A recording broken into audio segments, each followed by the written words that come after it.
الاغفار استغفار کے متعلق حدیث میں آیا ہے کہ جو شخص پڑھے اس کے اگر اس دن مر جائے تو وہ جنت اس پر واجب ہو جائے گی. تو کیا حقوق العباد بھی معاف ہو جائیں گے؟ دوسرا مسئلہ کہ گناہ کبیرہ کرنے والے کی بخشش ہو جائے گی؟ دیکھیں گناہ کبیرہ کرنے والے کی بخشش ہو جائے گی. وہ توبہ کر لے تو بالیقین بخشش ہے، اور انشاءاللہ تبارک تعالیٰ توبہ نہ بھی کرے تو اللہ تعالیٰ کے اس کی ارادے پر ہے، چاہے تو اس کو معاف کرے، چاہے اس کو پکڑ فرما لے.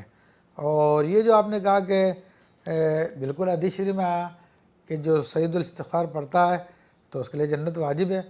تو حقوق العباد کا معاملہ وہ اللہ تبارک و تعالیٰ حل فرمائے گا، اور اس کی مختلف صورتیں ہیں.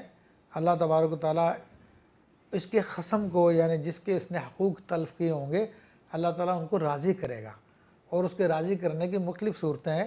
سیدنا امام الغزالی رحمۃ اللہ تعالیٰ نے ایک آیت بیان فرمائی کہ قیامت کے دن ایک شخص دوسرے شخص کو پکڑ کے اللہ کے بارگاہ میں لائے گا اور کہے گا کہ رب اس نے میرا حق مارا، اس نے مجھ پہ ظلم کیا، اے رب کریم اس سے میرا بدلہ دلا. اچھا یہ بھی نیک آدمی ہوگا، وہ بھی نیک آدمی ہوگا، لیکن وہاں پہ تو قیامت کے دن تو نفسا نفسی ہر ایک چاہے گا مجھے کسی کی نیکیاں مل جائیں تو میرا مرتبہ بلند ہو جائے گا.